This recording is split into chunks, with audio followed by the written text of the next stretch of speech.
Welcome back to the deep dive. Today, we're taking a cold, hard look at a case file.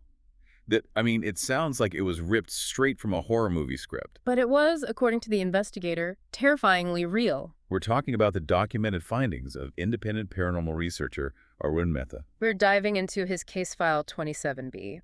And look, this isn't just about, standard bumps in the night. This is a really intense analysis of what you'd call a hyper-territorial entity. Right. The sources we have, they detail the entire progression. From these subtle psychological warnings all the way to undeniable physical evidence. And it all culminates with the entity zeroing in on the investigator himself. Exactly.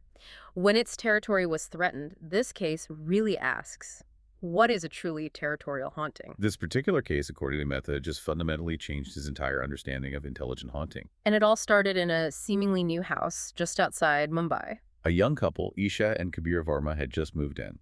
And the alarm bell for Mehta, it was right there in the subject line of their email. Something is living in our new house. Please help. So our mission today is to analyze how this presence progressed from just a spooky annoyance to, well, an intelligent predatory threat that seemed to have its own rules of engagement. Okay, let's unpack this. So we start with what the file calls the psychology of observation, the house that watched. The Varmas move into this modern, newly constructed villa, everything's sleek, white walls, clean lines. The dream home on paper. Exactly. But they describe the atmosphere as having zero warmth from day one. And this is where Mehta's experience immediately flagged something unique. The Varmas, they reported some standard symptoms, sure, but they added one line that truly concerned him. A line he'd never encountered in 12 years of doing this. Never. Their absolute conviction that the house itself was observing them. That's chilling. It moves beyond this place feels creepy to this place has eyes. It's not just a feeling anymore. They felt like they were under high-level, constant surveillance. And the symptoms they listed were so specific. Very specific.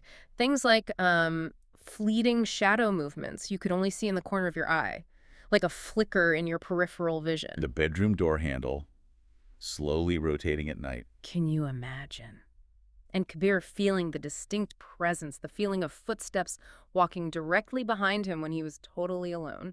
But wait a minute, you're in a brand new modern villa. Wouldn't you have, CCTV, some kind of security cameras? They did. And this is the key technical point that starts to rule out things like random residual energy. Okay. The couple reported that all of their CCTV recordings would just glitch out every single time. Only when the activity occurred. Exactly when any activity occurred. So if you connect those dots, the feeling of being watched, the door handles, the phantom footsteps, and then the tech failing every time you try to capture it. It suggests an intelligence, one that's aware of technical limitations. It's not just a dumb presence. It's one that seems to know where the blind spots are. Strategic intelligence. Yes. The couple put it perfectly. They said, "Sir, we both feel like someone lives here with us, but it is not human." The entity was setting the rules. It was establishing itself as the alpha occupant. And that sense of occupation moves us right into the investigation phase where Mehta brought out the heavy equipment. The EMF meters, thermal cameras, EVP recorders, the whole kit. Right. And he noted, despite the house being brand new, it just felt more full than empty. And the instruments backed that up pretty much immediately. Immediately. You had these unusual temperature fluctuations, some areas intensely low, others strangely high. But the biggest piece of evidence was the EMF reading. Intense EMF readings. Spiking in one specific corner of the living room where there were no electronic devices. Nothing. A new villa, though. But couldn't that just be, cheap wiring? Or short, how did he rule that out before calling it paranormal? That's a crucial point. His team ran diagnostics, and the spike wasn't a constant drain, which you'd see with bad wiring. It was erratic. It pulsed, and it was localized to the exact area Kabir pointed out, saying, that corner is always watching us. Wow. Mehta even noted the paint on that wall was a slightly different shade, maybe for moisture or frequent contact. In this corner, this becomes the nexus point for the first major event in the investigation. Precisely. At 3:10 a.m., first night, the thermal camera detects a large, cold mass. And it wasn't just a blob, was it? No, for a moment, it took the distinct shape of a human shoulder.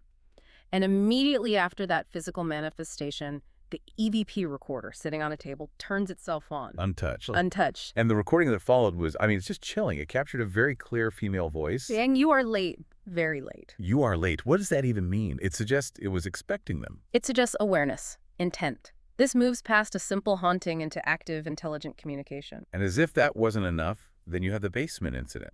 Ugh. The basement. The door latched from the inside. Which means something had to be inside to open it. And it opens on its own, indicating something came out.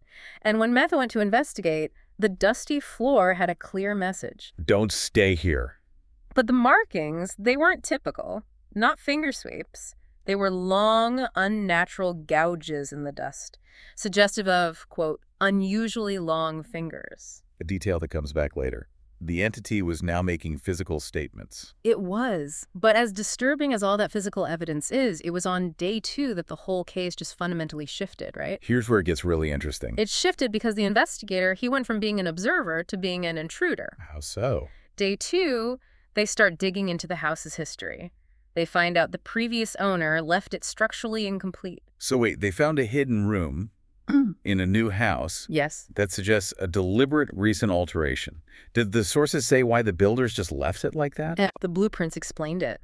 The living room wall, that wall with the watching corner, was 1.5 feet shallower than it should have been. So there was a void. A carefully sealed hidden cavity, the entity's headquarters. What was inside? Black fabric, old newspapers, photos of a woman, strange scribbles, and critically, a diary. A diary. And this discovery confirmed everything. The first page stated it clearly. She lives inside the walls. And the warning that came right after that discovery was the real threat. It was. The diary said, if you are reading this, she knows you found her room. They breached the territory. And the reaction was immediate.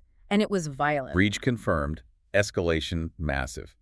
The second night, it just jumps from that subtle psychological fear to violent physical manifestation. The sources described the walls themselves vibrating, contracting and expanding with a drumbeat vibration. And all motion sensors in the house triggered simultaneously. Followed by fast, heavy footsteps on the ceiling.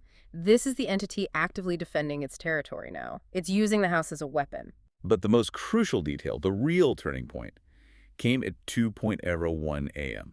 When Isha finally saw it, tall, black hair, and smiling. And Kabir, her husband, made the observation that pretty much sealed the investigator's fate. He did. He noted that the figure was not looking at them, not the residents. He was looking directly at the investigator, Arun Mehta.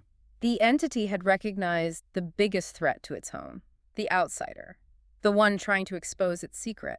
And the audio evidence from that night confirms that shift in focus. It does. Whispers were recorded, including, "He shouldn't have come," and explicitly, "This is my home." So it wasn't protecting the Varmas. It was a territorial predator. A predator whose primary goal was expulsion and now maybe elimination of the person who found its nest. The attack had become personal. Deliberately personal. Yes, and the final encounter on night 3 confirms it. Metha sent the couple away, stayed alone to confront it. At 2:55 a.m., he heard it. The soft female humming. The very same tune that was mentioned in the diary. She hums when she knows you're close. And that leads to the final, terrifying moment in the master bedroom with the wardrobe mirror. He saw the reflection of the tall female figure standing behind him, with those long fingers almost touching the floor. But when he turned around, the room was empty. But the figure was still in the reflection. Still there. And as the glass began to crack, the figure in the mirror whispered, "You saw me." And then everything went black. The physical evidence the next morning made it undeniable. He woke up with 3 parallel deep scratch marks on his right arm, clearly not from human fingers. that shift. From the walls vibrating and environmental defense to a direct personal physical attack.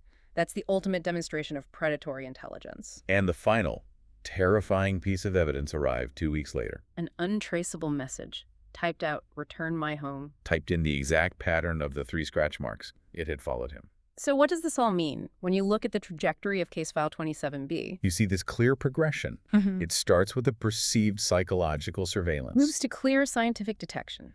And then finally, to a physical personal threat the moment the entity's territory, that hidden room, was reached. Metha's closing observation is maybe the most chilling summary of it all. He says the entity takes its home with it. He wrote, "She was not a person, and where she goes, she takes her home with her." The humming still follows him. The reflection still appears sometimes. Which really raises a final important question for you to consider. If an entity can become so defined by its territory, by the walls, by the structure, that it defines the very boundaries of its existence. What happens when that entity decides that you are its new territory, that you are its new home? That haunting never truly ends, does it? That's a powerful thought to leave with. The walls have eyes, but sometimes the home doesn't need the walls anymore. Thank you for joining us for this deep dive into Case File 27B. We'll see you next time.